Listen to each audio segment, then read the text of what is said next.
जगण्याचा पाया, चालण्याचे बळ, विचाराची कळ, तुकाराम तुकाराम.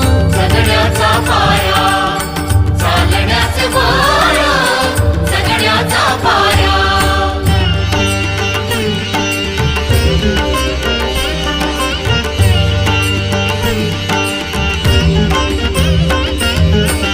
शब्दांचे इमान, अक्षरांचे रान, शब्दांचे इमान, अक्षरांचे रान, अभंगाचे पान.